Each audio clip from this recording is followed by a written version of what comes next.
Welcome to the Call to Action podcast, where we bring you incredible people and even more incredible stories with discussions and topics about what it takes to sacrifice everything to overcome hardships and failures to achieve success. Our guests heard the call. Now it's your turn. Happy New Year, everybody. Thanks for tuning in for another episode with us at Call to Action Podcast. This one is a heater, an amazing guest with a crazy badass background and story from the military, some special operations, into his own TV show, and now what he's doing in the augmented reality space, which I've been blessed to be a part of. The whole story is incredible. One little caveat about this episode: had a little bit of a equipment malfunction. Our microphone was a little off tune and got to get a new one, so my bad. But some of the plosives, the sharper sounds, the D's, the P's, the T's, etc., a little bit sharp at times, but for the most part, the episode's really enjoyable, and our editor did a phenomenal job filtering and toning all those down as best we could. So without further ado, here's our next episode. Our next guest has been around the world twice and has seen two whales fuck after 10 years in the SEAL teams as a breacher. He's a decorated warrior who's earned distinction and has substantial amount of combat experience. After deploying into places like Kosovo and Afghanistan, he was a Phase 2 instructor in BUDS, Basic Underwater Demolition SEAL training, where young men go to hell and back to see if they have the stones to be a part of the most prestigious military community on fucking planet Earth. His journey could stop there and be tremendously badass, but he's a savage and never fucking quits. After retiring from a military career, he was drawn back into film and TV. Having roles in Patriots Day, American Sniper, Transformers, Revenge of the Fallen, and many others, he went on to star in 2 worldwide series on Discovery Channel: Manhunt, aka in the US here, Lonetarget, and Predators Up Close. He is considered one of the world's most well-respected escape and evasion experts, and successfully put it to the test against the world's best special operations teams, where he drop into their country undetected and have to make it to an extract point before getting captured. If you're feeling like your dick is 2 inches smaller at this point, join the club. This man has lived a life to the absolute fullest, and I'm honored to call him a dear friend. Please welcome this fucking hard-bodied, hairy-chested, rootin', shootin', parachuting, demolition, double-cap crimping Frogman, Joel Lambert. The best intro ever. Welcome, bro. Loving that. Thank you for having me. Man. Glad to be here. Thanks for coming on. So, you thought fucking BUDS was hard. We're going to put you through a little warm-up first, just to get the juices flowing a little bit, and then we'll jump into your just extraordinary fucking story and then what you're up to today. But we'll start off hardcore here. I'm in your hands. Favorite finishing submission when rolling BJJ, and then also your least favorite way to tap. Oh, my favorite submission, I think the one I use a lot, one of my good friends that Owen Leon, who is probably the world's next John Danaher as far as Brazilian BJJ goes. 100%. He showed me when I was a white belt. I was trying to get Americanas all the time from a mounted position. I have a pretty strong mount. And describe what an Americana is to the Americana average listener. is like your arm up. It's a joint lock, a shoulder lock, where your hand is above your shoulder. Very uncomfortable. Very uncomfortable. I did it to myself the other week, by the way. Yes. And difficult to finish from a mounted position, but he showed me a one-armed Americana where I could finish it with one arm from mount, and I've used that so much. Thank you, Owen. It's become my go-to finishing move. Fuck yeah, man.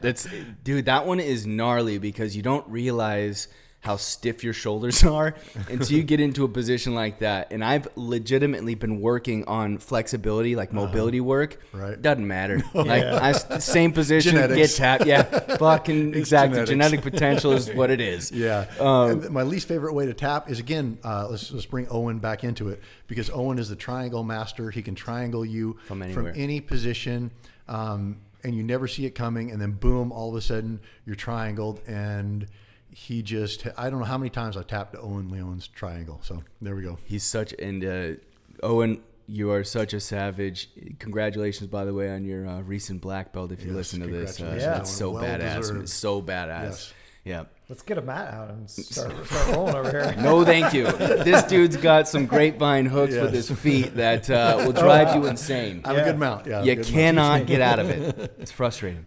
You know, man, so kick-ass having you here. I really want to know this. I feel like this is going to be the best response we've ever had to this question, and I can't wait to ask it. What is your morning routine?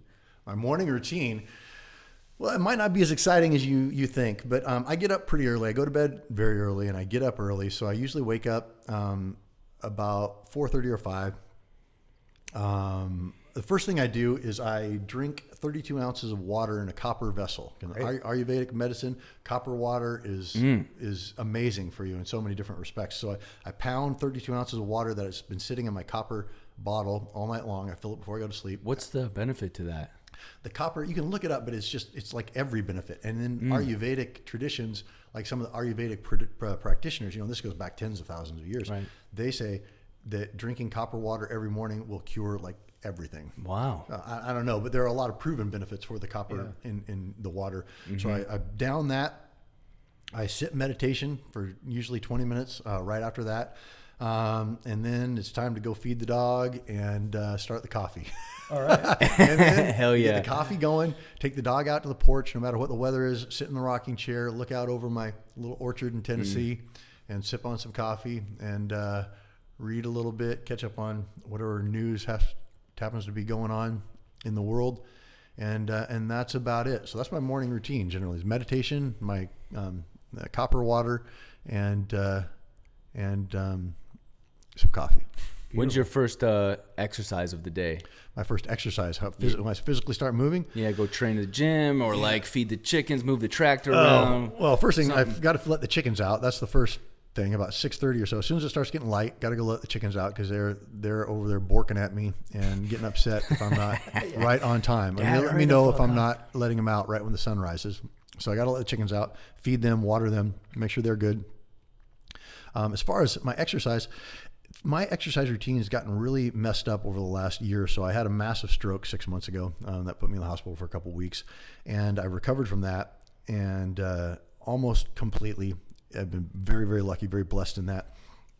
But that obviously affected my physical training. I haven't really trained jiu-jitsu in that 6 months just because my left side was pretty off. Mm-hmm. I had this amazing opportunity to go to a place in Virginia called Virginia High Performance, which is owned by a former SEAL brother of mine who has created this program with these incredible advanced degree personal trainers at this like D1 level physical facility where I had 2 crazy workouts a day that are like therapeutic workouts. I mean, I'm working out, but these people know so much. It's like a crazy science experience almost, right? It's like occupational / physical therapy for mobility and all that. My left side, I have 100% mobility and range of motion now that I didn't have before I showed up. We're doing float tanks, sensory deprivation tanks, massage, chiropractic 3 times a week, a complete nutrition program where they take all your blood panels and then create nutrition for you, and they give you your meals every day, all day. So and that was a month long, and that fixed so much. And so I've just started getting my physical training routine back. So I go to the gym. You look phenomenal, man. Thank you, my friend. Thank you. Seriously. I was not looking so hot after the stroke. It put me down pretty hard. Dude, but I have to say, I didn't want to bring it up myself, but if you're open to talking about it, I have to tell people, anyone listening, that this is what Lindsay, his better half, said to me when he woke up. She's keeping everybody updated. And first thing this fucking guy says is wakes up from the anesthesia, looks at the doctor and goes, "When can I start choking motherfuckers out?" He had all the fucking doctors, nurses wide-eyed and drooling at some point because they were just like, who is this savage? And sure enough, man, I got to say I've never seen a recovery so fucking fast, so determined, and it's a testament as to why we feel so like just honored to have you here today, and honestly, as a friend, it's just been incredible to see your journey, and we'll get into it. Just from when you were in the show, you had the motorcycle accident that took you out of the show for a little bit, and then up to this point and what the things you've gone through and doing and how you've transformed yourself and leveled yourself into a new realm of just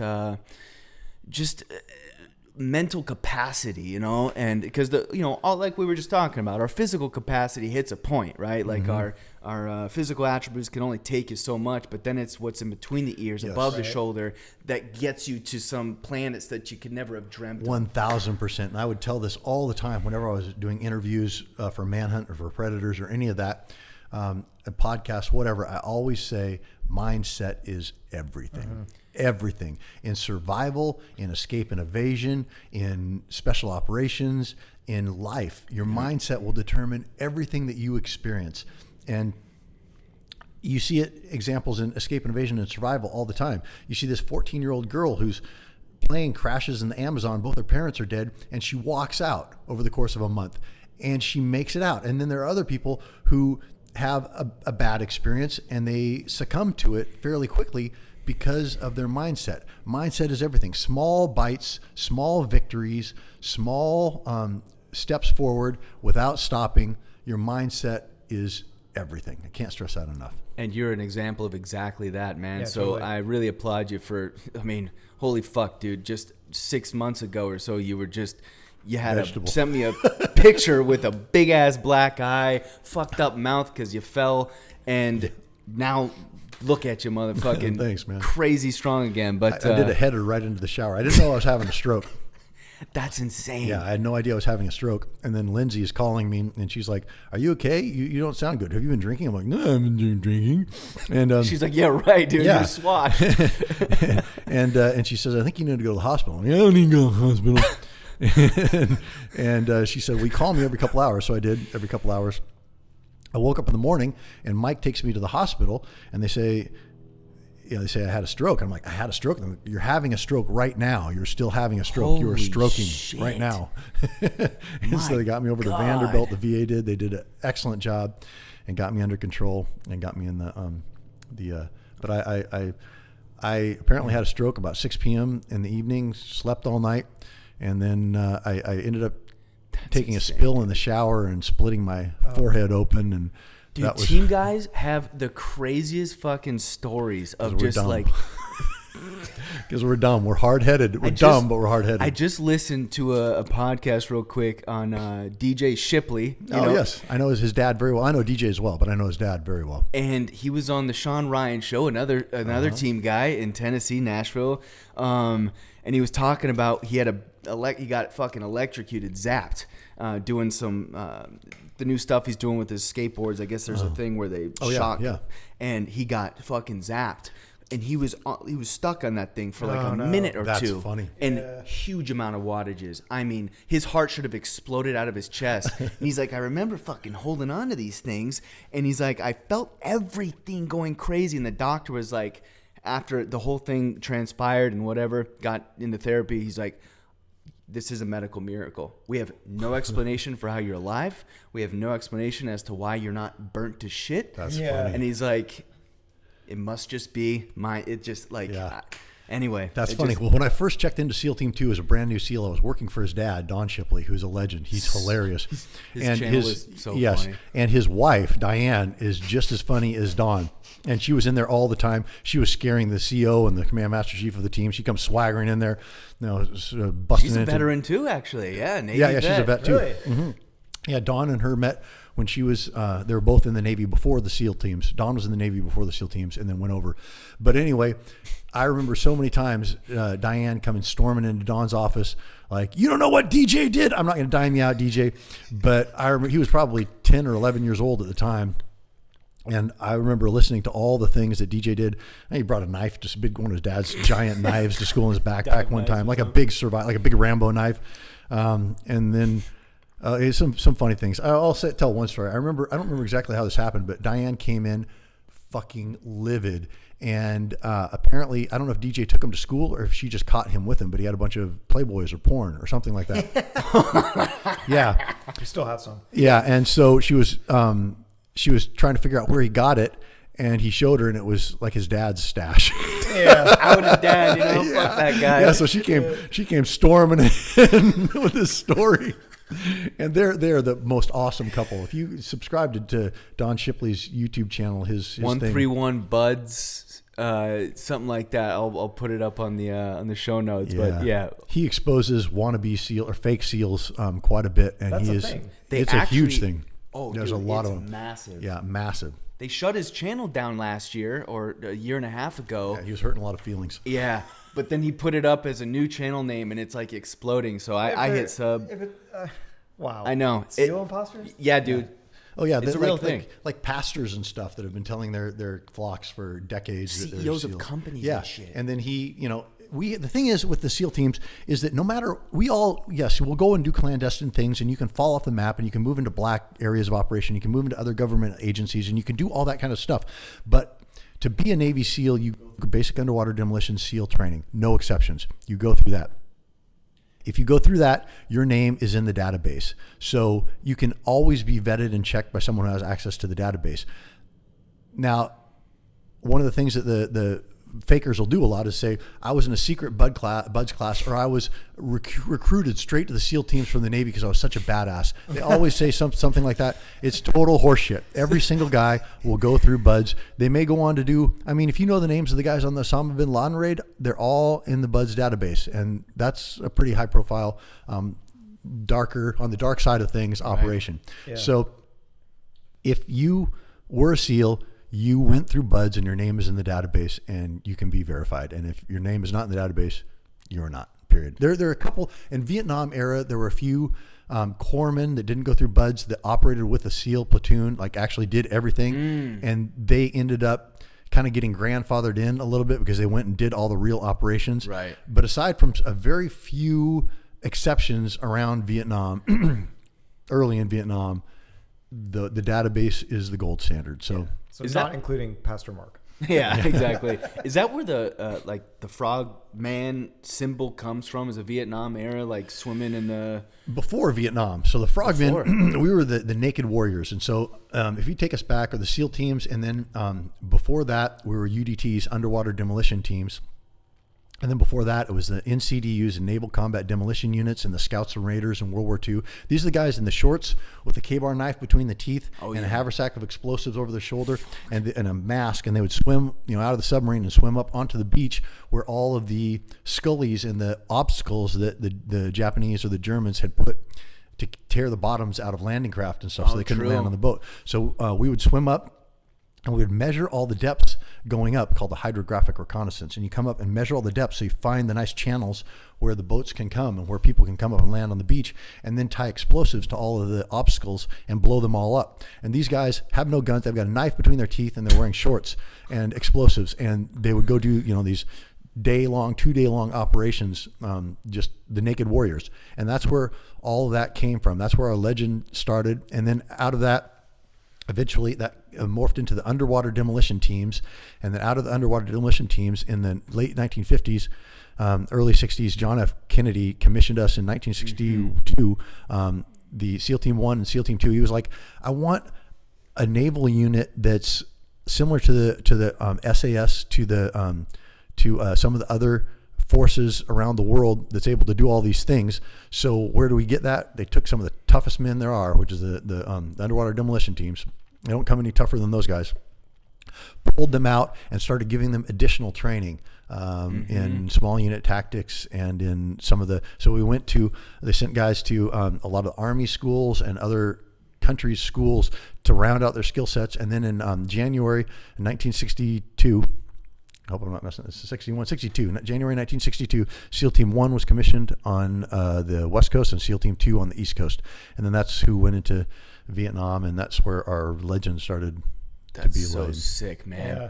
I can't imagine being those guys with no fucking support like that. And yeah, dude.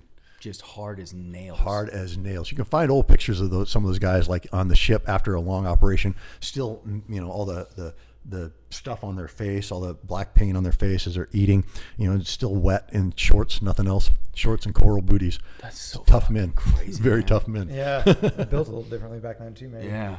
Well, talking about fucking tough men and tough teams, what's the most sophisticated, difficult hunter force you had to face during your show, Manhunt? And that's a good question. And the thing is, there's not one specific answer, because every every hunt and every force had its own strength. And depending on how well they were able to utilize that strength in their operations and against me was how well they did and how difficult time I had.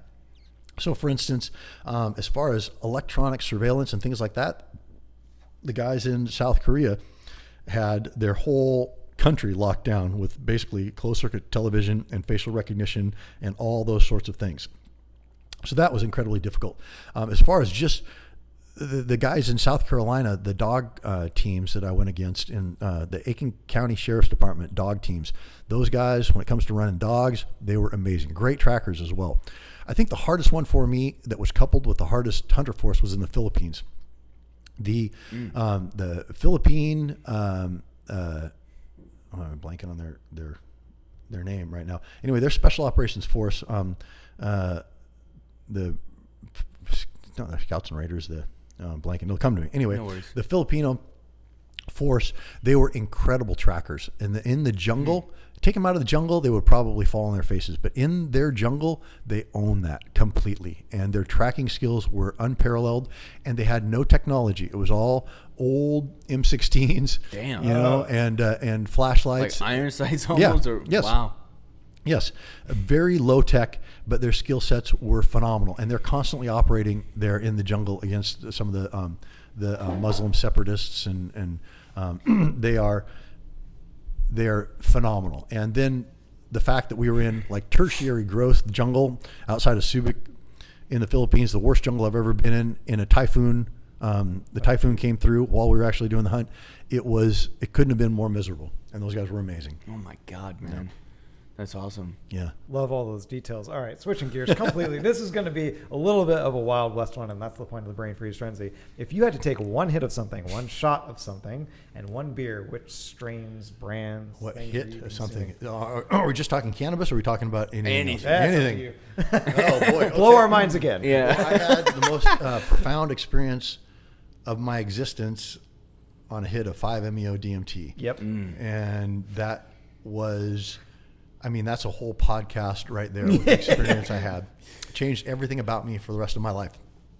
It was incredible. And we're talking, and I'm a big cannabis proponent. So when it comes to cannabis, So are we. I would say I would probably take a beautifully cured Blue Dream or Jack Herer would probably be my choices. A shot of something. I don't really do shots, but if we're talking about a small amount of liquor, it'd be the best bourbon or whiskey, scotch, whatever. Yeah.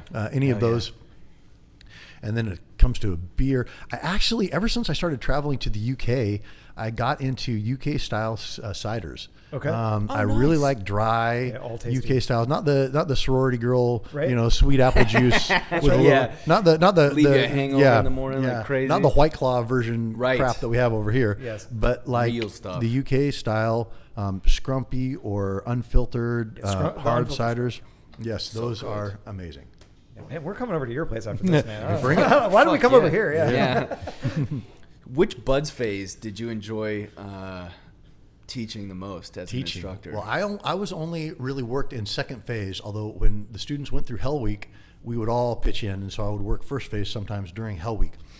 So as far as being an instructor, I was limited. All of my certifications, all of my stuff was in second phase, which is the dive phase for students. So they've gone through first phase, which is basically a physical weeding out and drawing down to the ones that are 90% likely to graduate. So in first phase, they show up in pre-phase, which is before first phase, and they just kick the shit out of them because it's like, welcome to what you chose. Because a lot of people show up at BUD/S and for some bizarre reason, they don't know where they're at. They don't know what it is that they've gotten themselves into. And the first couple of days, yes, Especially I don't understand with the how power that is. of internet these days, like you'd think they'd.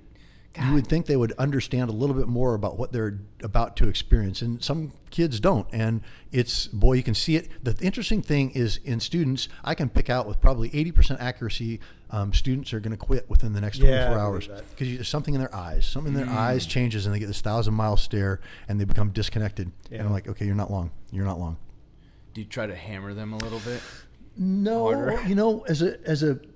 As an instructor, the program will take care of them. The cold water, the program will take care of them. the only ones you really try to hammer a lot of extra hammering is the ones that screw up, the ones that fuck up, because we're looking for something very specific, and there are some things we're also looking for that are very specific that we will not let pass. You shall not pass. Really?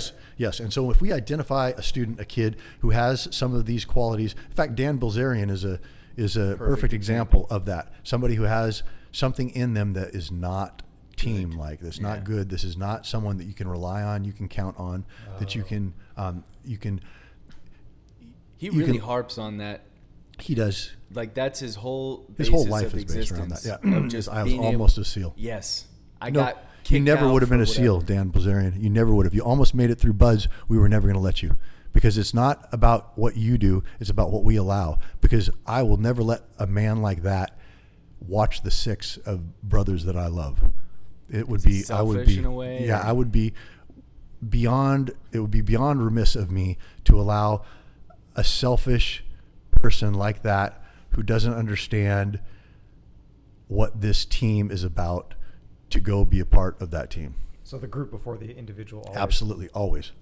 Even in the training phase, like, is it and I'm just purely a question here because I'm just ignorance, but wouldn't you think initially being selfish, are there phases where it's like okay to be selfish? Like phase 1, going through hell week, getting the shit beat out, you're just trying to survive? Or is it always, it's your always crew team. is what It's you're always trying to team. help? It's Okay. always team. And what we're looking for is the prospect who instinctively understands that, who sacrifices for the team, who you have to put out 1,000%. So when you're running, and when there's some things that are individual events, but there's always a way to serve the team in that individual event. Exactly. But at the same point in time, you've got to make your time. You've got to do your thing. So if you're on your 4-mile timed run, you make the timed run and you finish it and you score your time, and then you turn around and you go back and you run with the slow kids. Okay. And you help them out and encourage them and bring them. And that, when we see that, that's what we're looking for. Right. Wow. As a runner, Yeah. I've never done that, but hey, I'm taking notes. Yeah. You selfish prick. Yeah. Oh yeah, I've never thought of it that way. But that's what we're looking for, because it is 100% a team thing. And the person who is, there's something in the teams that we always joke about. So when they ask, does everybody have your weapon? Does everyone have crypto loaded in your comms? Someone's going to say, I got mine, which is like, that's a kind of a joke. Now everyone's like, oh, I got mine, which is, it's Fuck not about you if you guys, got yours. It's like, does everybody have, are we all situated? Are we all set up? So it's just a way of, they say, when you come back from any operation or from, a training operation or anything like that, we take care of team gear first, we take care of platoon gear next, take care of individual gear third, and then you take care of yourself last. Interesting. So, you'll jump in the shower, the hot shower, because you're cold, but you're rinsing all the salt water off your weapon and off your rucksack and everything. And then you take off your clothes, dump them right there, and then you take your weapons in, and you take care of, the batteries, the radios, the team gear, and then the platoon gear, and then you take care of my gun next. I take care of my guns and my weapons, and then my radios and all my personal stuff, and then I wash myself and I get something to eat, and I grab a Gatorade or whatever. Right. That's an interest. It goes back to the frame of mind, the mindset right there. Yeah, it's all mindset. And, none of us are 100% perfect at that. And I've had moments where, you succumb to, I got to, take care of yourself a little bit and things. But that's the way everything needs to drive. It's got to have that. It's got to be the vast majority of everything that goes on. Yeah. And we're all human, none of us are Perfect, bud. Captain America. Yeah, of course But, not. we're looking for a very specific kind of man. And it's no shame in not being that, either not making it through or whatever. Well, the shame is in, people who Pretending that. Yeah, pretending it or not letting it go. It's a very unique place with a very unique group of people, and there's no shame in not being one of them. Yeah. Dang, learned so much from just one little response there. Moving on to the next one, also changing the game just a little bit. Okay. But I think it kind of ties into what you were talking to. Did you ever deploy to a country and then want to go back for some kind of a holiday or vacation, just outside of wartime? Oh yeah. Oh, there are lots of places that whether it was wartime or whether it was like what we call the JSET, which is a joint training exercise where we train with another country's special operations force, which is a diplomatic kind of thing, You don't give them the golden egg of knowledge, right? You just give them we B level. yeah. Shit. I mean, it depends. I mean, there's some great guys out there. For sure. The UK has great. For the sure. Germans have great. The French, they have some great. I noticed you combat say swimmers. rucksack. Backpack. The Jaegers. There's some great units out there. Way more than I'm naming, but there are a lot of places. One place I went early on in my career, well before Afghanistan, that I loved so much was Estonia. Estonia was incredible. Wow. Yeah. First off, the exchange rate was we were Rich. we were wealthy there, and as an E5, you don't get the experience to feel wealthy very often on that paycheck. Yeah. Maybe after you get your signing bonus and stuff like that, you get a little stupid. Strippers and cocaine for everybody. Exactly. Yeah. Exactly. Team first. Yeah. The exchange rate was so great at the time that that was amazing, and the women, the Eastern European women, were just unbelievable. I married one. Yeah, there you go. There it is. She knows. Ben knows. And then, of course, all the cobblestone streets, and then they've got, literal stone keeps in the middle of the town that have cannonball holes in them from like the 1600s, and you're like, wow, that's pretty cool. Yeah. This is wild. Yeah, Mm-hmm. That's so sick. Yeah.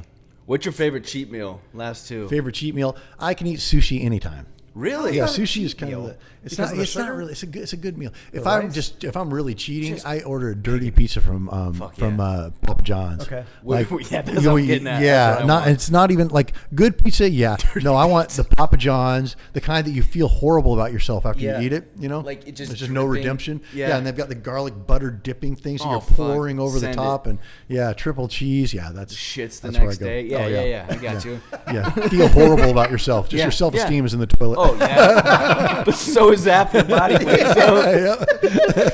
it's worth it. Once in a while. All right, last one. Shifting gears entirely. What's your everyday carry for our listeners? Your EDC. My everyday carry. Pull it out. I mean, Yeah, I'm in California. Well, so you all my got me stuff- onto this one. Oh yeah, The yeah. The Recon. cold steel Recon. Yeah. Those are fantastic blades. I use. That's actually probably my go-to. My cold Freshly steel Recon sharpened. one. Yeah, not expensive and an excellent blade. I love those. As far as my pistol, I carry Smith & Wesson M&P Shield in 9mm, and I love that pistol. Why the 9mm? Well, I'm a 45 guy in my other pistols, but as far as carry, I wanted the smallest, and the M&P Shield is like 1 inch wide.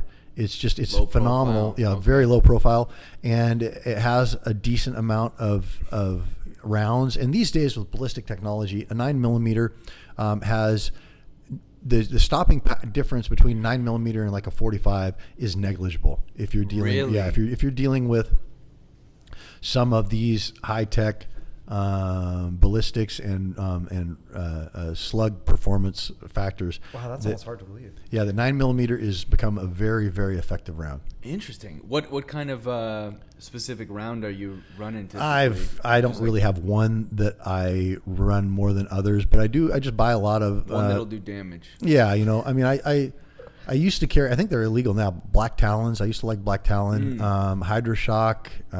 There are a bunch of other. I mean, I'm not really pitching one over another. There are a lot of fantastic man-stopper rounds. Why out has there. that become illegal? I'm not sure. I'm not sure why. I think it was maybe a little aggressive on some of its exit wounds and things. I'm not exactly sure. Yeah, I see. I think some of it's expansion. Yeah. That's hilarious. Yeah. Well, you fucking passed the brain freeze frenzy. I know that was the most difficult thing you've ever done, but appreciate you, man. But easiest shit he's ever done. It's like, yeah, it's up there, but We're gonna take the mat out later. yeah, exactly. But man, you have lived such a fucking incredibly crazy, insane life, and you've done so many freaking things. But one thing I've never really heard you talk about is where the story started. Where are you from originally? I know you're from Washington, but where, and then how the hell did you get from there to freaking San Diego? That's a great question, and I've talked about this before. I grew up in a little town called Kelso, Washington, right on the Columbia River, logging town. Spent my whole life there. Went to high school there, graduated, and didn't really have a lot of direction after high school. Went to college because that's what you do, but I wasn't studying anything that I was particularly interested in or something that was a career. Right. I was just going to college, and I came home after I think my junior year at the University of Washington. UW? UW. Okay. Just feeling really unfulfilled and just really feeling like something was pushing me into something else. I didn't know what it was. I look back now and I understand it all. It's Joseph Campbell. It's a hero's journey. It's the one story. It's the myth. It's what we all do. It's the Green Knight. It's all those things. And it's Luke Skywalker leaving Tatooine. It's the hero's journey. And if you're not familiar with what I'm talking about, I highly encourage you to look up Joseph Campbell and read a little bit on the hero's journey. It's amazing. All the movies that are real, all the stories that resonate, Homer, all of that is the one story, and it's the one myth, and it's that resonates with us so strongly because it's what we are created to do. It's Jungian psychology. It's finding the archetype. It's leaving home, finding the oracle, and this is a full circle. But anyway, I'm getting off topic. I was feeling some urge to do something that was real and fulfilling. And I saw in front of me this wide boulevard, well lit, with picket fences and nice houses and kids playing in the street. And that was my future. And that was okay. And that was great. And I had a girlfriend at the time, and it all looked wonderful. But off to the left, in between the streetlights, was this trail that it wasn't even a trail. It was overgrown and everything, but there was some little gap in the woods that was calling to me. And I didn't know what it was, but I knew I had to do it. But I didn't know what that was, but something was calling to me. And I'm like, what do I do? Do I go climb Mount Everest? Do I go, be an extreme sports guy? What is it I need to do? I need to do something that challenges me physically, mentally, and spiritually. And it also needs to scare the shit out of me. And I was just trying to think of what it was I was going to do. And it occurred to me that when I was about 10 years old, my dad had a friend who was in the Navy, and he came over for dinner one night, and after dinner, or sitting in the living room and having coffee and everything, and my dad was chatting with him, and he was talking about how he signed up for some Navy whale program or something like that. I didn't know what he was talking about, but he went and he was talking about going through this program, and he was talking about how they tied his hands behind his back and tied his feet together and threw him in the deep end of the pool, and how he swallowed water and passed out, and they pulled him out and revived him and said, do you want to go back in? He said, no, I'm done. I quit. And that was the end of the whale program for this guy. So he didn't see the two whales fuck. Yeah, no. And so I thought I was a water baby. I was always I was the kid in the deep end of the pool with a mask and snorkel that they're blowing the whistle out to get the fuck out after the session is over. Right. That was me. And so every time I got in the pool after that, I always thought, what would it be like to be tied up and not able to control anything and be in the deep end? And it scared the shit out of me. And so as I'm having these feelings about what am I going to do, I'm like, well, the thing that still terrifies me is that. And I knew, of course, at this point in time, it was the SEAL program, not the whale program. And that's one of the evolutions you go through in first phase called drown proofing, which is actually not one of the more difficult ones, but it's kind of sexy. So that's why it kind of stuck in my head. And so I thought that still scares me the most. And it's the one thing I'm not sure I can do. All these other things that I'm thinking about, I know I can do. It'll cost me a lot. It'll be hard, but I can do those. This, becoming a SEAL, I don't know if I can do that. So consequently, that's the one thing I have to do. If I don't do this, if I don't walk through that fear, and Great attitude. That's what you have to do. I mean, you find the thing that scares you the most and walk right into it and plop your ass down and live there. That's what you have to do. And so that's what I did. Just walked your ass into the Navy recruit office and said... Well, I did a little research first. At the time, there wasn't, I couldn't get on the internet and research all of these things. It was in, 1997 or so. Mm-hmm. And so I went down to the bookstore and bought all the Vietnam books on SEALs I could, where they talked about BUDS training, they talked about selection, they talked about everything. Read everything I could.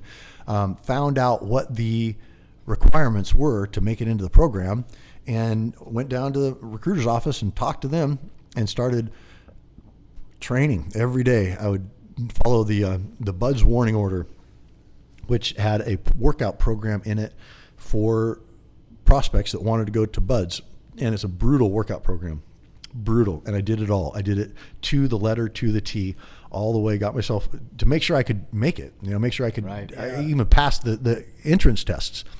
Is that like Stu Smith's one, or? No, at the time, Stu Smith had one workout book out that I bought and I had, but that was not really the one. This is the one I'm talking about, was put out by Naval Special Warfare, by the Navy. This is like, hey, you're going to be a BUDS prospect. This is what you need to do to get ready. Here's week 1, here's week 2, here's week 3, all the way to week 9. And like week 9, I was running 5 miles a day in boots.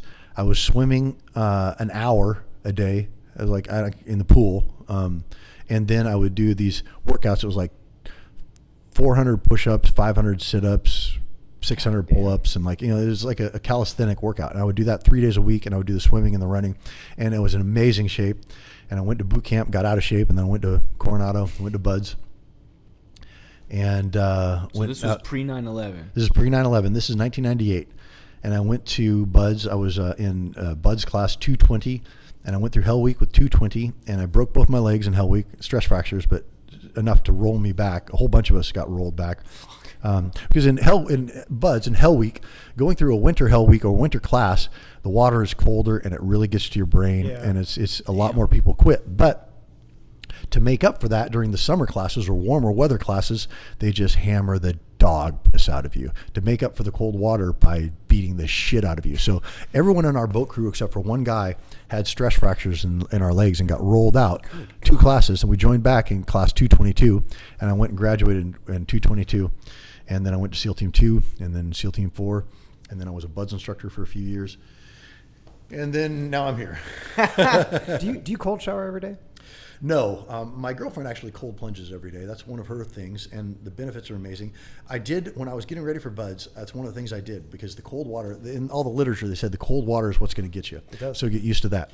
So what I did is I cold showered every day, and I would not take, I think I took 1 or 2 warm showers in the whole year I was preparing for BUDS. I just cold showered it all the time.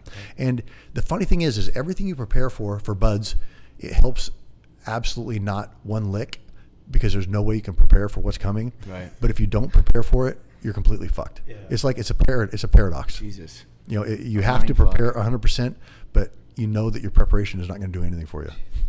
So I don't want to harp on it too much. I want to get to the stuff you're into now and kind of your show a little bit and all that, because I'm sure you've spoken about this at length and exhaustion. So, but I've always wondered, where were you when 9/11 hit? This is actually not something I talk about too much. So I was deployed when 9/11 hit. I was in my first platoon, and we were in Germany, a little base outside of Stuttgart, which is where some of the special forces and the SEAL unit is. And we were there, and we were towards the end of our deployment, and we're getting ready to go to a exercise in Germany called Bright Star, which is a big allied exercise where a bunch of countries come together and we all do these big military operations together. And we had a pallet loaded up with all of our gear that we needed to do this exercise. I don't remember what we were doing at the time. I mean, we had a whole bunch of, we were going to go do a bunch of things, and it was all part of these big war games. And our pallets were loaded on the airplane on the tarmac at, what's the big air base in Germany? Ramstein. So I'm on the tarmac in Ramstein. We've got most of the stuff loaded on this airplane. I was one of the weapons representatives, so I was actually staying with our weapons boxes because you never leave those alone. So I'm sitting on the weapons boxes out on the airfield waiting for us to get ready to fly out. And the rest of my platoon was inside, just in the little waiting area and at the terminal. And I was listening to AFIS radio, which is Armed Forces Network radio. They have in English that they broadcast, where the military is stationed.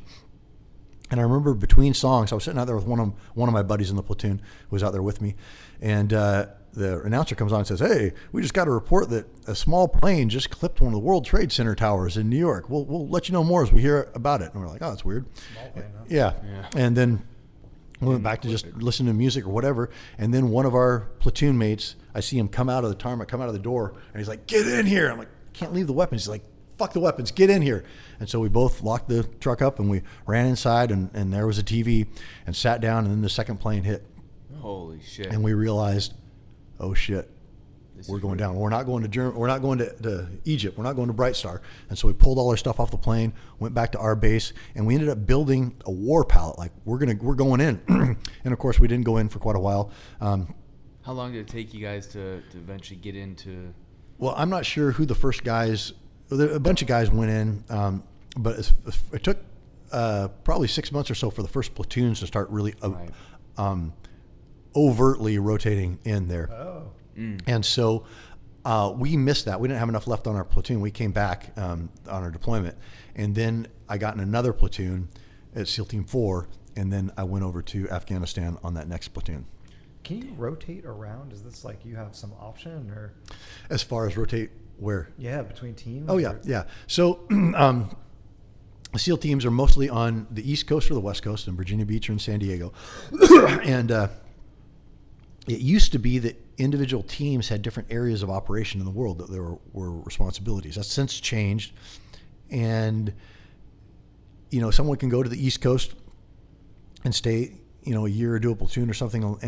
And then when it comes time for them to rotate out, they can rotate to another team, or they can, talk to, they're like, I want to go back to San Diego. And so you find a guy in San Diego who wants to come out to Virginia Beach, and then you can swap. Cool. There's lots of different ways to work that. But, you do in the Navy, in the military, in the Navy especially, you do sea duty, which is actual deployable. You're either on a ship, stationed on a ship, and you deploy, and you're an asset. And then once you do 5 years of that, 6 years of that, you can take a break and do shore duty, which you become an instructor. You do something where you're not deploying all the time. You're able to spend more time with your family and stuff. So that, being a BUDS instructor, was shore duty. So I did, a good chunk of time as sea duty, deploying and going to Eastern Europe, going to Afghanistan, and doing SEAL stuff.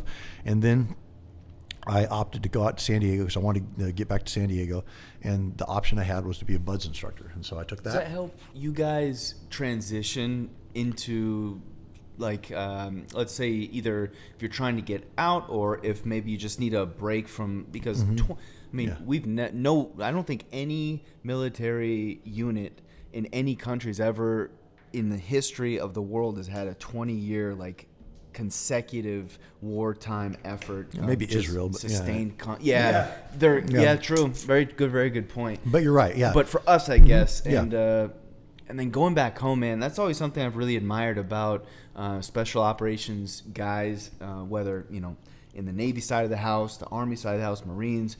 You guys I don't think people really understand what an insane transition sometimes you guys have to go through. 24 hours prior, you guys could have been on target, mega gunfight, and then you're expected to come home and be a fucking family guy for a birthday. Or, dude, I can't even fathom how difficult that must be. That is something that we are getting much better at, but as a society, as a modern Western society, we don't have that. I love talking about this because this is something close to my heart. We don't have something in place to transition people back in. We're getting better, but if you look at indigenous cultures around the world that were warrior cultures, almost all of them, if the warriors came back from whatever they were doing, they weren't allowed to just go back to their families and go back to the village. The medicine man or the shaman would usually sequester them off and he would purify them, and they would go through rituals or rites of purification before they were and what that did was acknowledge. It would be gratitude and acknowledgement of what you did and what you sacrificed for the group and for the community. And whether you believe in the magic that the shaman was doing or not, it doesn't matter. Just the fact of their acknowledgement that we honor you, we acknowledge this, we realize you need to be cleansed. We realize, and we will do that. And here's then we'll wash, cleanse, exactly. Then now we bring you back with honor into your village and your family. And that is something that we don't do well. And I could go into, there are countless examples of guys who have done bad things or have, ended their lives or whatever because of that essence. Yeah, I mean, you build yourself and your identity in something so deeply with all of your effort, all of your heart, your soul, your mind, and then it's either like taken from you via like a medical, you have like something happened on a deployment, or maybe you just can't do it anymore mentally, or your family back home needs you more than the teams, right? Yes. And you got to transition out, and I'm sure it's getting better, but my goodness, man, it must have been pretty difficult. But you seem to find it. Was it a hard transition, or was it pretty quick to get into your TV show? For me, my transition was doing the shore duty at Buds, and something that I always thought of when I was operational in a platoon, I would come home and visit family or friends, and it would feel like to me, when you are in an active platoon or in a unit like a SEAL team, your life gradually increases its pace until you're like an F-14 trying to fly with a Cessna. There's no overlap in the speed. When I come home and hang out with family and stuff, you can't fly together. You don't have any speed that overlaps. So you'd feel like I was doing racetracks, just trying to connect with family or people who don't know, they're not part of my brotherhood. And that was very difficult because just life goes past so fast, and you're just, the perceived pace of life just becomes so intense and so fast that me being a Buds instructor was like an off-ramp. It's like I'm on the Autobahn doing 120 miles an hour, and then here's an off-ramp where I could slow down to about 50 before I hit the surface streets. You're still going a little fast, but it was a chance to slow down, and all kinds of things involved in that. A chance to reintegrate yourself a little bit with yourself, with society, with whatever, with your family, with your friends. But it's very difficult. And there needs to be something, and we're getting much, much better at it. But, job, work, your relationships, just interacting with people, there's a lot of pace matching that needs to happen before you can do that effectively. And we're getting much better. And I am a huge proponent of the psychedelic therapy, which you just recently did a massive cleanse from the psychedelic world. Talk us a little bit about that program and how you got connected with that, and what drove you to do it, Well, I'd always been interested and open to, I'd always been a spiritual person. So I come from, before the SEAL teams, I was always very fascinated with Bushido and the Zen and some of the Buddhist practices and things like that, some of the Eastern philosophies and ways of looking at things and warrior cultures. And so I was kind of set up for that. And when I came back, I started a meditation practice, which has been huge for me. So I've been a meditator for decades. But then I heard about this program where guys were having experiences with psychedelics, and they were having tremendous healing. Tremendous. I believe that. Other brothers, yeah. But every time someone would start talking about it, like I signed non-disclosures, I can't talk about that. It's a little taboo, right? It was at this time. It was a little taboo, and it still is. But at the time, there were people like I can't. They're pretty hard about the non-disclosures, and so. But I always clocked that. I'm like, one day I'm going to look into that because I'm very, very interested in it. Who's they, by the way? The NDA, the government? Or? No. The people administering the psychedelic treatments. I see the organization. Organizations, doing yes. I see. Okay. And I can talk about it now. A clinic where you go. And yes. Right. This is all. This isn't like taking mushrooms at a festival. This is this is by some random guy's back. Yeah, this is there's a doctor. Which is therapeutic too, just a little. Yes, sure, but I'm talking. This is much more monitored and it's doctors and medical staff and screening and facilitators and therapists, and it's everything that you need to have a therapeutic psychedelic experience. And so I always wanted to follow up on that. And then I ended up talking to a friend of mine, and I mentioned it just in passing, and she's like, "Oh, you're probably talking about the ibogaine program." I'm like, "Yeah, I think so." She's like, "One of my great friends is involved in that." I'm like, can you hook me up? She's like, "Oh, totally." And so I ended up talking to this woman Can you who's say 2 more? Yeah. Yeah, who's a part of that, and she puts me in touch with the doctor running it. There's a medical doctor who has run an ibogaine clinic in Mexico for, and ibogaine is it's derived from iboga, which is a West African shrub, which is the great granddaddy of powerful psychedelics. This is like the big one. This is You think you've smoked some or taken some shrooms that have taken you to the moon and back? No, this is you're in it for 36 hours and you're not going to be enjoying any of it. 36 hours. It's it's a big time. And so it's an addiction interrupter. Within the first 5 minutes of the experience, your physical and mental addictions are cleansed. And so what he does is he's been doing this with opioid and heroin addicts in Mexico for 25, 30 years and has had tremendous. I think 30 years. Yeah. Where's the government on this shit, why don't they man? do that around here? Because it costs pennies and these homeless fucks could use this. It heals people. Pass that out. Government's not interested in healing people. Yeah, true. Pharmaceutical industry's not interested in healing people.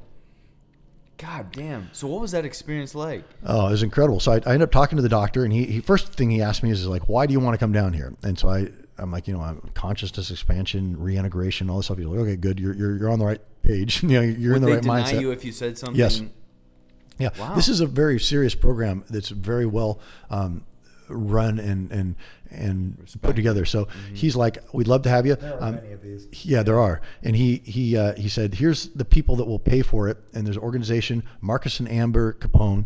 Marcus is a SEAL who had an experience that healed him completely. He was suicidal, healed him completely, restored his relationship with his wife, his kids. It's been amazing. So he was like, we got to get this to everybody. So he and his wife created a nonprofit too. Yeah.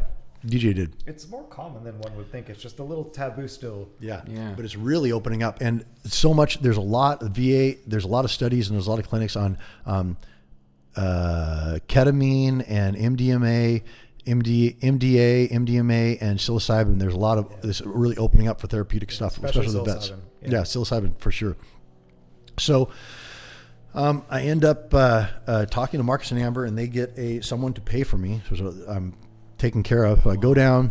I have we do this ibogaine experience, which is an all-night experience, which is a long dark night of the soul. Boy, that was crazy. And then after that was a 5-MeO DMT, which is a toad venom, which was, what's that trip like though? The ibogaine at first. Ibogaine.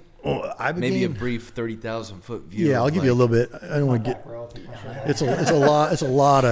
It's a long story. I want to get into all of it. But the ibogaine. So they give you the ibogaine measured for your body weight. It's a liquid, right? No, it's a powder. In capsules. Yeah.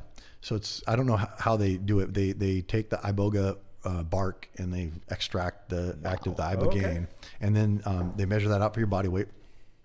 And after my experience, which was so profound and powerful and scary as fuck, I asked Dr. Martin, Martin Polanco is the guy who runs this, and he's amazing. I asked him, is that like a crazy heavy dose? He goes, no, it was a medium dose. I'm like, I can't imagine. What would a heavy dose be like? He's like, you didn't need a heavy dose. Yeah, you're good.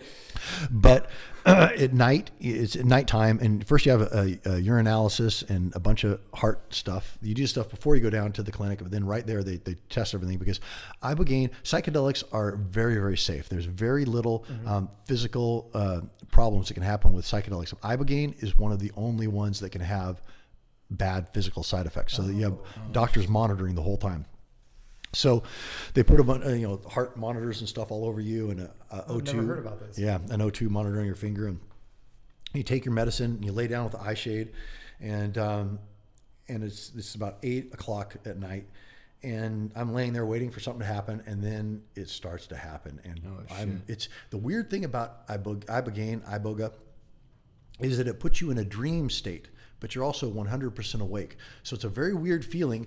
Because all of a sudden you're like, oh, I'm in a dream. I recognize, because I know what it's like it ties you back to dreams you've had. You're like, oh, I remember this is what it's like being in a dream, but you're awake, but it feels like a dream. And so I can't really describe it. You have to experience it. Right. And you're like, oh, I get it. That's a dream. I'm in a dream, but I'm also completely awake. Are you also tripping balls? Tripping balls, man. Oh, dude. I was transported into a alien fractal machine pit of hell. And so I'm experiencing. First thing is this buzzing starts. It's this nightmare buzzing. It's like a chainsaw across. It's like the devil taking a chainsaw and chainsawing the sky open. Only the buzzing had a shape. It was shaped like this, which I don't know what that really means. I remember it at the time, but the sound had a shape. And then I'm in this. So it's loud. It gets very loud. Very loud. Yeah. And then the buzzing is a very common thing on Ibogaine. Yeah, it's a very common thing with other path of the poison like drugs. Oh, yeah. Path to enlightenment. Really? Path of the poisons. Yeah. Buzzing.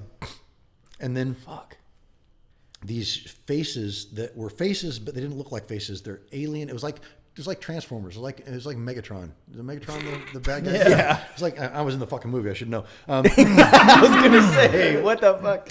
It's like, those faces that are faces but aren't really faces, like folding out of this fractal Lego background and then coming in and out. Holy shit. And then it moved on to some. And I was expecting to understand. I'm like, what do these mean? What do the visions mean? And I'd heard about other people's visions, like these friendly green dragons. Supposed and to be shit. beautiful and yeah. And I'm like, I'm down for that. I'm down for friendly green dragons. Take me around the universe. And instead, I got Megatron blah, coming out at me, buzzing blah, And it was a nightmare alien intelligence that was so alien.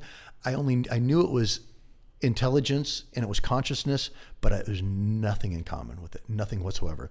And then these bodies were there, these people were standing around that were soulless. They were like human mannequins. I can't describe. I mean, I could, but we're going to go into too much detail. It's not going to make a whole lot of sense. Yeah, it was crazy. It was very, very, very, very, very dark, and it was in 4K. It was like I had never seen anything with the clarity. I saw it with my mind's eye that I'd seen it with my eyes. It was more distinct and clear than anything I'd ever experienced. And your eyes are open. I'm under eye shade, so so when my eyes are closed, I'm in this alien machine hell. And then if I open my eyes in the eye shade, I was in fields of stars, like just this. Whoa. Like drifting in the galaxies, And so, but I just kept closing my eyes because I wanted what the medicine had for me. I didn't want to avoid anything. I wanted to just go work through it. I wanted whatever it's doing. I just had to trust. You have to let go and trust the medicine. It scared the shit out of me. I couldn't move. It does stuff to your body, and you can move, but you can move like this. I mean, you can't really control. You have no fine motor control. It's like a disassociative. Yeah. Okay. Yeah. It was crazy, and then this lasts all night long. At some point the sun rose, and then early afternoon I got up to go to the bathroom. I finally I had to. Do you know where your dig is at that point? Yeah, oh yeah. yeah. I did that. I got something to hard to miss. I can't say the same. I cannot say the same. and then I went downstairs, got something to eat, and then they did some energy work on me, which I'm like, okay, fucking hippie, but it worked. And then went back to bed. All the guys are just like these rictuses of pain on these mattresses. We went through the whole next night, and the next day, at some point I fell asleep, and the next day I woke up and I felt like I'd been beaten all over by baseball bats, but I felt like, it was over. It was done. I was worked. And then we went into the 5-MeO DMT, which all the guys are like, I don't think I want it anymore. I think I'm done. I'm good. That was a lot. I'm good. And then the facilitators are like, the 5-MeO is very different. It's a bookending experience. You should do it. It's a very short experience. And I'm like, you're not leaving until you do it. Yeah. So like that is 0 to 100 miles an hour. Yes. In instantly. Absolutely. There's like 36 hours. Like if you think the new Tesla Model S is flat is fast. But compared to the other. The 5-MeO? Yeah. So the 5 was totally different. They said, this is a short experience, so you're going to go in order. And I was number 3 of 5. So they say, just go wait out by the pool, and we'll call you your turn. So I go out to the pool, and I'm sitting there, and I still have no understanding of what this experience just meant to me. None of it made sense at all. It was just this nightmare in 4K for like fucking 36 hours. So I'm like, I don't know what this means, but I'm grateful, and whatever the medicine has, it'll show itself when it reveals itself. Right. So I'm sitting out by the pool, and I pull my pen out, and I start to journal, and I write, I. I'm like, that's not what. My head, my hand, and my intentions, just all on separate pages. Wow. And I scribble it out. I end up writing, Ibogaine was a nightmare in 4K that I couldn't wake up from, and I have no idea what it meant then or now. And I said, I think I had expectations for the medicine as hard as I tried not to. I think I had expectations. I have no expectations for the 5-MeO. I don't even know what it is. And right when I wrote that, I started to put my pen down, and I realized, I'm like, I feel very different. And I wrote that, I feel different. And I wrote, I feel clean. And I just put my pen down and I just kind of did the self-assessment that I hadn't done. And I felt free and clean. It felt like every scar of my entire existence from the time I was 2 till the 2 weeks ago had been wrapped up and pulled out of me. And I only noticed that they were there because of the absence. You know, I felt the absence, excellent. And that's why I noticed it. Yeah, very healthy. And I was like, this is amazing. This is the best feeling I've felt in my entire life. And I was just sitting there just savoring it. And then I hear our first 5-MEO guy scream like his head's being cut off from the house about 50 feet away. I'm like, that great. Yeah. Okay, I guess I'm coming next. Let's do it. Yeah. So they just back to back you like this. Yeah. And so, but the Ibogaine cleaned me out and just laid this, just plowed the field. It was amazing. And so then when I went in, yes, it just cleansed everything. Because it's an addiction interrupter. It addicts opioid addictions, but it interrupts everything else that in your life, patterns of thinking. It's like we have these, what they refer to as default neural pathways or default mode networks, where it's your personality. It's how you think. It's how you see things. It's just those pathways in your brain that think things and see things, and that's the facet. That's how you understand things. It cleans all those out. So you're like a blank slate. You can choose anything you want. It's like a fresh snowfall. So instead of having to walk on the trail that you always walk because it's worn in, you can do anything you want. You can write whatever you want on a completely fresh page. So then the 5-MEO is toad venom, minute amounts in these little glass vials. So I go in and there's a mattress, white sheet, all the facilitators around. It's very holy and feels very sacred. And they smudge me and cleanse me and all the hippie shit. I'm like, at this point, though, I'm all in. I'm like, bring it. Yeah. And I sit down, and the doctor gives me the doctor's administering this. He gives me the first dose, which is a handshake dose to familiarize yourself with just the taste. It tastes very unique, very strange, very off-putting taste. So, you know. Earthy or what? I can't even describe it. Oh, okay. I've never tasted anything like this in my life. Yeah. It's not like an alkaloid kind of tastes like a cactus or it has that like no, it's its own almost. It's its own thing. You'll notice it for the rest of you'll never not. We'll step out to the backyard a little down. So I take the first hit, nothing happens because it's a tiny amount, minuscule amount, and so now we're going to the first real dose. And so what they tell you is you inhale till they tell you to stop, and they'll hold it, and they'll count down from 10, and then exhale, throw your arms back, and just fall back on the mattress.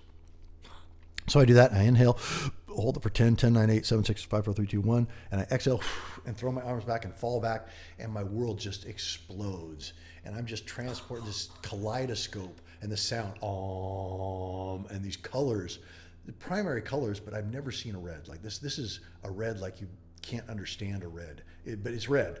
Right. But it's like something you've never seen before, and a yellow and a blue and a green and it's just bliss and love. And I'm like, oh my God, this is amazing. And I sat there for a few minutes, and I remembered something that one of the guys said downstairs. He said, this is like a deep dive in the ocean. It's dark, its pressure is immense, and it's so beautiful, and you're just looking around and just loving it. And he said, but then you look over to your right and you see a pit going way down deep. He said, if you have it in you, go down there, because that's where the jewels are. And I thought, well, since I can have this thought, that must mean that I'm not deep enough. So I signaled for some more, and they kind of pull me up. And I feel the vaporizer against my lips again, and I inhale, and he counts down from 5 this time. 3, 2, 1, exhale. And I exhale and throw my arms out, and I die. I feel my body atomize, and it's fucking gone, and I am dead. And I remember thinking, oh shit, oh shit, oh shit, oh fuck, you really did it now. And just panic rising, like I just killed myself. Holy shit. And then as I was just about to lose my fucking mind, I was like, but it's okay. It's all okay. And I just settled in, and I was in this place. It was the classic Buddhic void. And it was pure consciousness, infinite potential, in pure consciousness, and just this black, vast. And how could I have forgotten that I'm no less a part of this infinite consciousness? How could I forget that? We all are. Yes. How could we forget that? Yeah. How could a wave not understand that it's just as much of the ocean? Mm-hmm. It's not something individual. And this consciousness and this power, and I And and all had a whole bunch of insights, and none of them were new. All of them were remembering. And I remembered what I am. And that was, and I am. And I remembered that. And I just floated in that and had this understanding. And how could I have forgot? How could we forget what we actually are? It was a returning to where I came from, is what it was. And we all come from the same place. That's exactly it. But we've all forgotten. And I remembered. And then I remember feeling a scream coming from someplace, and I felt my body scream. I heard it. I heard my body scream. I didn't scream. I heard it. And the thing is that there's no space or time in this place whatsoever. They said I was there for about an hour. I don't remember it. There's no, it's not short. It's not long. It's just, there's no time. Yep. And I experienced this, and I heard my body scream, and that scream was from 20 years ago. It was from right now. It was from the future, because everything was all this singularity is rippling out throughout the fabric of space and time, and there's no limit to what direction that goes in. And I laid there, and then finally, at some point in space or time, I thought, I wonder if my body's still breathing. And I took this giant breath, and I got sucked back into my body. My eyes opened, and I felt the hands around me, and I opened my eyes, and the light coming in from the windows was tangible, and it was conscious, and the light was conscious. And I laid there, and I just started sobbing with the sorrow of what we lost. And then I started laughing hysterically with the joy of what we are. And I was sobbing and laughing with loss and joy and loss and joy. And I looked around at everybody, and I said, are we dead? Are you angels? And I just whispered, I am born. I am born in this moment. I am born. And it was like, I remember telling him, I'm like, I get the joke now. I get it. It's like your entire life has been, there's a surprise birthday party for you, and everybody's in on it, and you know something's a little off, but you're not like, and then all of a sudden when the surprise happens, you're like, oh, I get it all. I get it. I'm in on the joke. Why are you acting so weird? Or, Yep, I get the joke. And that's what it was, is I get the joke. I understand it now. Yeah. How fucking profound. Yeah. And then out of that was a very high level of consciousness, of vibration at the Buddhic void. And then over the next 2 or 3 days, I descended down through these beautiful, blissful levels of just consciousness back to where I am now. But I'll never be the same. I felt that, man. I literally just felt all of that. Yeah. Very powerful. I mean, amazing, we always have been, and we always will be. And that's something that oftentimes is forgotten. I think that's why it's so important to be, do you like introspective and try these new things. And it's such a telling thing about you and your life. Is like you go towards what scares the shit out of you, but it also, those experiences, there's nothing more rewarding, shape you, right? Like they give you those depths, they give you those jewels. You have to go down and get them, though. Yeah, fear shrouds the biggest rewards, and that's kind of like that's such an interesting component to, I think, what I admire most about you as being a friend of yours, and just seeing the transformation. I remember when you left, I remember you got back, and I just could feel something was different. And I was so amazed, and I was like, what a powerful thing that this earth can provide, and it encompasses in and of itself. You don't really need anything else than what's provided on this earth. It's all here. And you can explore. And it's all one thing. Yeah. Everything is all one thing. Everything is the same. It's all one thing. This table is made from the same energy that makes exactly. us, just different densities, different resonances. Yes. It's frozen light. It was all one thing. It's all one thing. And they say, so they wonder why if you wonder why more people aren't enlightened, it's because enlightenment is dying. Because there is no, you think you're going to be enlightened. The thing is enlightenment is realizing that there is no you. So there's no you to be enlightened. Right. You know? Yeah. There's no you left. Yeah. How incredible that is, man. Yeah. That's I think that's what excites me most too, is about like what we're getting ourselves into now. Like, isn't that so telling? Is that we're about to journey into something that scares the shit out of us. Yeah. We don't know what this path is going to be in terms of, and what I mean by that is, Joel had this crazy idea to take his show and make it into an augmented reality mobile game, and called Escape and Evasion Mobile. And Man, let's talk about that a little bit. Let's get into that. I think that is it's because it scares the shit out of me at times. I got to be honest. Okay. It's an unknown space. It's an new. unknown space. But one thing I really and Keith, man, he can probably talk more about all this, the technology side of this house, what we're about to get into. But man, I think one thing that really interests me is that taking all of your skill sets, all of your experience, kind of like the drug, right? Like you looked back. You experience everything you were, what you've done, and then the now and the future. And I think like this way of utilizing technology is so incredibly insane. I think people don't realize it's about to hit them in the face. Because, you know, in 2016 is when Pokemon Go came out. And when it first came out, what a weird transition, right? To get into Pokemon Go from all that. But I swear it'll make sense. And I'm not high right now, unfortunately. So That's going to affect your ability to explain this. But like when it first came out, it was booming. It was crazy. It made so much money right off the bat. And then up to this point, if you ask 90% of people what's going on, like they'll be like, Pokemon Go is still a thing. Yeah.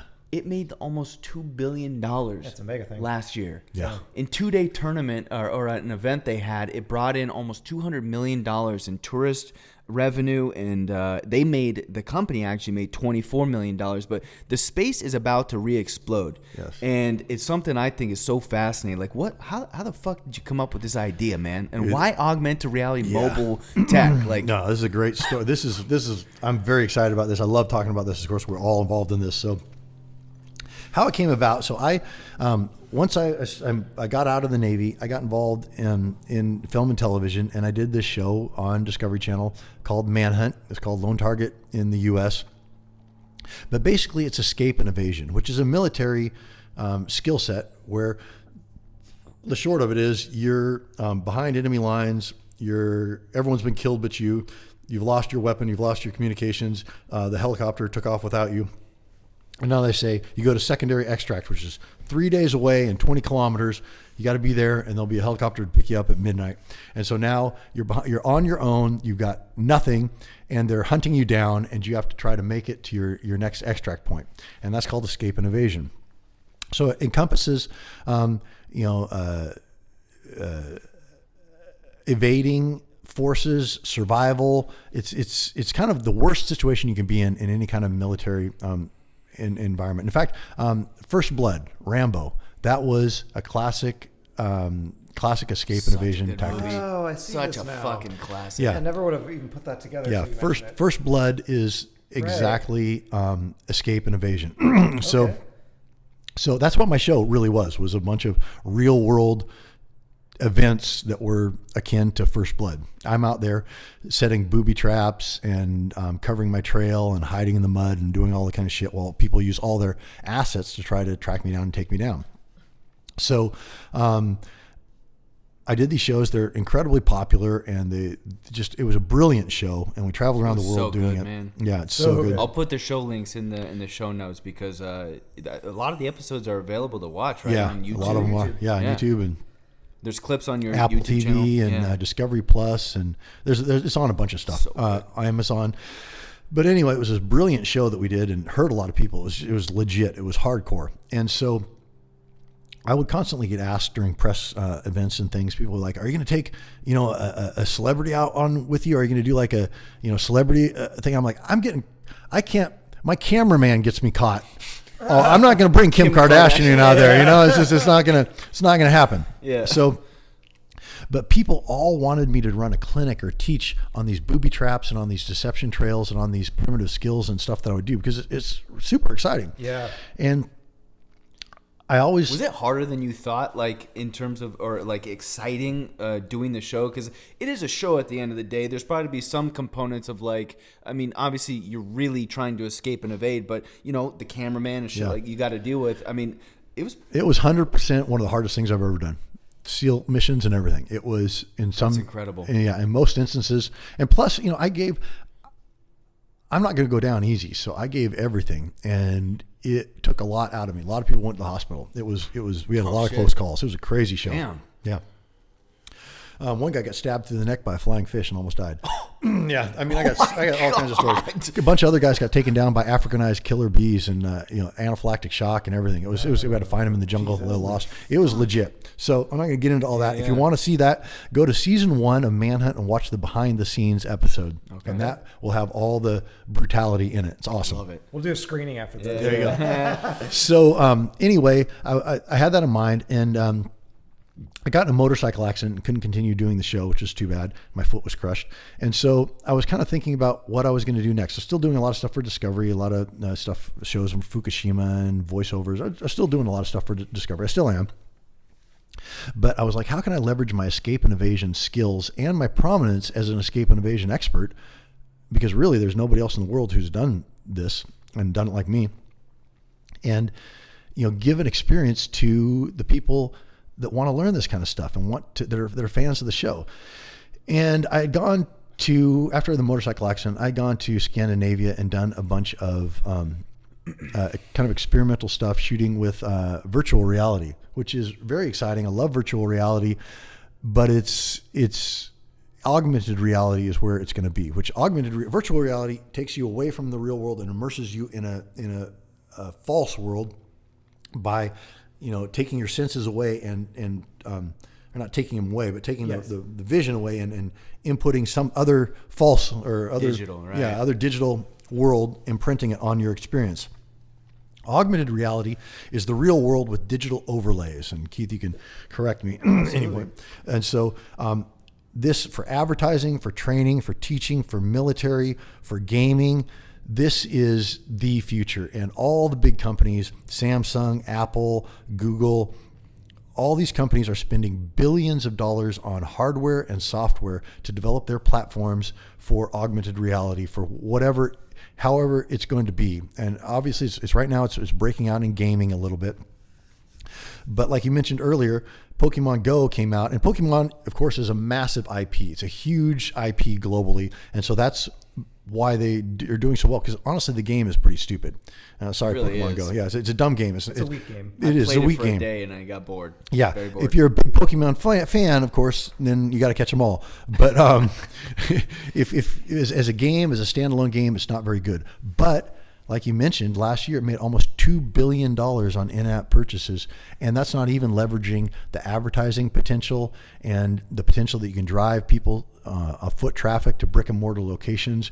The potential is insane, and all the numbers and metrics. And Ben, you've done all the research on this as far as what's going to happen gaming wise and revenue wise for augmented reality and mobile platforms is insane. Yeah, man. I mean, Keith, your knowledge of tech over the, however many years you've been doing engineering for ever since the earliest I know is since 1998, but I know you've been doing it for longer than that. So like the capabilities that these phones have now and with augmented reality, I mean, it's insane, man. It is. What you're capable of doing and what you can capture in terms of an audience's attention with real, tangible, feeling assets that are just immersed with the real world. It's like it's just and the better all the devices get, the smaller all this stuff shrinks. Faster, the better the overall experience. And like to your point, if one could actually a game or what have you, an experience could drive real foot traffic to a real place. I mean that's powerful. Just to connect an interesting dot here too to everything that was talked about earlier, to get a little bit philosophical. But I think a lot of times people are like, oh, how are we going to build this new thing? Well, you start by building the possible. And you set off to do what you can do, and then eventually you start kind of inventing the impossible, and that's beautiful. What comes out of that thing. So that's I think with what E&E and like putting that together, that's kind of what you're aiming to do a little bit. Yes. So there's this incredible potential for augmented reality, and I thought, what I do and what people are really interested in, the booby traps, the primitive skills, the deception trails, the tracking, the people taking you down and chasing you, all of those things are perfectly situated for augmented reality. I mean, augmented reality is the perfect technology for this. And what I do and my skill sets are going to perfectly showcase what augmented reality can do. So I had this idea. Give us an example of like a booby trap or an experience that would translate from like your show perfectly to the. Okay, well, let me lead into that by talking about that. So, we're getting there. So, I'm excited. Great point. Yeah. But so I thought, how can this? What do we do here? Am I just gonna make an app, an experience? I can train people, but then I thought a game is the perfect way to do this, because really the show was a giant game. It's the world's biggest game of hide and seek, which that's a good game. It's been around for a while, and it's the kind of thing that you can build on. So I pitched kind of the idea to a couple of people, representatives and stuff that I'd worked with in Hollywood, and they shit their pants over the idea. They loved it. And this wasn't developed yet. This was just a concept that I had. And so I'm like, okay, there's something here. And these guys would say there's gold there. This is something you need to pursue. So I sat down about the time you and I started hanging out, Ben. I sat down and I'm like, okay, I need to create this. So I sat down and I created it, and I started thinking through how is this going to be? Is this going to be a game? How's the game going to play? What's the storyline? What do you do? How is it going to work? And so I just sat down and kind of created the framework for it. And then about that time, Ben and we started talking about the idea, and that was very exciting. Created the whole thing, created the gameplay, put it all together, and then started pitching this to a few people, put a deck together, and Ben did an amazing job with the graphics and taking my crap tech skills and making it something good. And we pitched it to some game developers and to some Hollywood people and some people in the space. And everybody we pitched to just lost their minds. Like, this is just a brilliant idea. It's going to be a brilliant game. And so what we're looking at is that I've had this show and this presence doing escape and evasion in every country in the world except for Canada. It's the only place that didn't show my shows. And so fuck Canada. But anyway, you guys can play curling. Yeah. We'll play union. That's funny. So I love Canada. Yeah. Anyway, so we created this game, and I have a presence in every country really in the world on this exact thing, escape and evasion. I'm no major celebrity, but there's a presence. This has been introduced. There's something to hang this on in every country in the world. So 100,000 followers ain't too bad though. Yeah, it's not bad. I should really post more. But yeah, that's you not even trying. So yeah. So anyway, a lot more coming. But we've created this thing, and there's a market for it. There's a massive market for it, and then there's also a hook to hang this on because of me and what I do. And I've done television shows doing the same skill set of escape and evasion. And really, I'm the one who pretty much owns escape and evasion globally. And so we created this thing.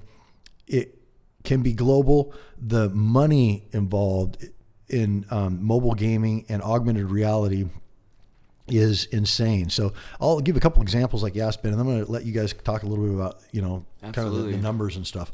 But so you go outside your house, you download it, you create your avatar, you've got a game, you go outside, start Hunt, and then on your mobile device or your Google glasses or Apple glasses or whatever you happen to be using, you're looking around, the haptic feedback, the touch feedback, and the sound cues and the visual cues. You'll find a footprint or a smudge or some sort of spore tracking. And you start tracking this person that you're tracking down to capture. But be careful, because they're leaving booby traps and they're leaving deception trails. So you come across, you're walking up the street, and all of a sudden the footprints get very distinct, and you get sucked in, and you start looking down, and then you realize, whoa, I might be getting sucked into a booby trap. So you start looking around. And then across the sidewalk, there is a small distortion of space, like the old Klingon ships when they cloak in Star Trek. Kind of a little distortion against the stars. Mm-hmm. You see that, and so you zoom in and you engage with it. And now, boom, it solidifies into a glowing yellow tripwire across your path with explosives on the wall on either side. You decide to engage and disarm it for the points, for the cred. And so you engage on your phone screen or whatever it is device that you're using, and using a virtual joysticks, virtual joysticks? Yeah. The thumbs on, you engage with your virtual joysticks or whatever, engage, disarm very carefully. scroll like a panoramic photo across, keeping that tripwire in the lines to the explosives, engage, disarm the explosive, get your points, get your fame points, get your reward from it, and then move on. So there's all kinds of things, all kinds of booby traps, deception trails, things you'll encounter, things you collect, people you'll be playing against and with. And we'll get into more of the game, but Ben and Keith, I want to get into, kind of the more of the... Yeah, it's Sign incredible. me up. That sounds wild, compared to something like Pokemon Go, which really just doesn't offer a whole lot of gameplay. And I think like the really interesting thing about this concept, what got me chubby, is that when you pitched it to me, I instantly got it because one, the fantasy genre for mobile games is legitimately the only genre being built in the last, from 2016 to this point. All the games are fantasy based. They're not real. There's nothing tangible like that you can relate to real life, right. Which augmented reality, like the definition, is an immersive experience of the real world, the digital world. Boom. How do you make that real? This is the only idea I've ever heard of that does that on a level that you can actually smell, taste, feel.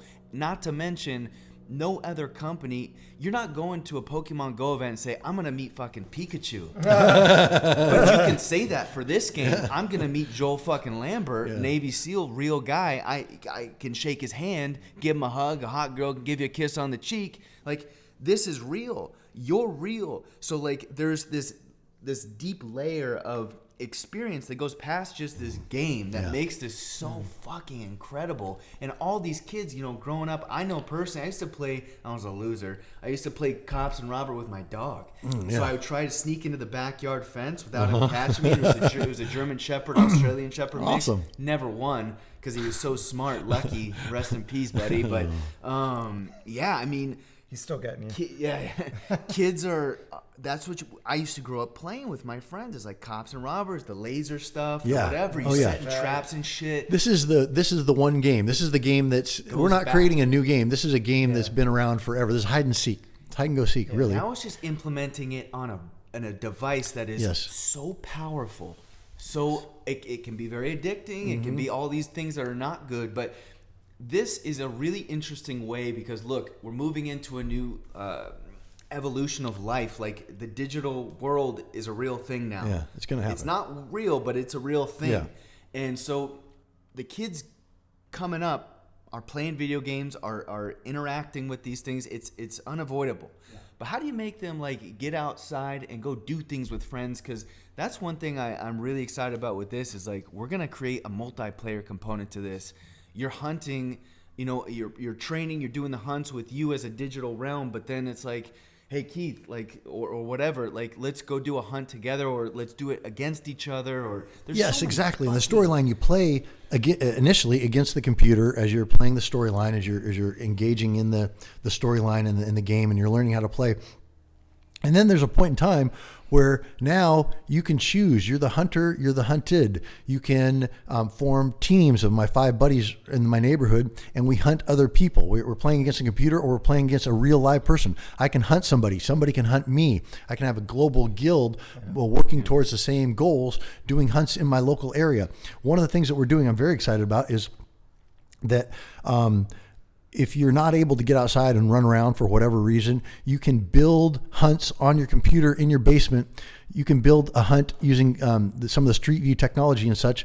I can build a hunt putting booby traps and deception trails and footprints in Barcelona or Paris, and then people locally can play those hunts and win points against me, or I can be the badass hunt creator that nobody can win any of my hunts. And now you got people who can't get out and run who are creating hunts and worlds, and like a dungeon master for other people to play. You've got interaction. We get our digital world. Yeah, you've got the screen time. You're playing a game, but you're outside. You're running around. You've got people that you're engaging with in the digital world, in the real world, and I love that aspect for social, just the social value of that, and then as well as taking us away from just this locking of the screen, where now the screen is a part of the real game that you're playing out in the fresh air, engaging with new people. There's a lot of general ideas just being thrown around, metaverse, meta, Yeah, Facebook right. rebranding as metaverse, etc.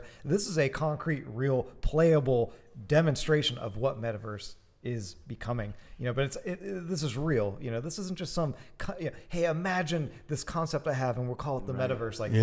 This is a real concrete component of that. Yeah, and the technology's freaking there, man. And I think that's it's just something that I wake up. I literally have dreams about how excited I am about all this. Oh yeah. I mean, you have a playable sizzle. That's, I've played it. It's it's pretty cool. The screen recording is actually done. Yeah. You'll see the concrete. Awesome. Yeah. Now that the cat's out of the bag, I don't know if I was supposed to bring this up, but it was pretty neat. It was just a cool like show of the demo, show of the skill, show that this can be a real thing. Yes.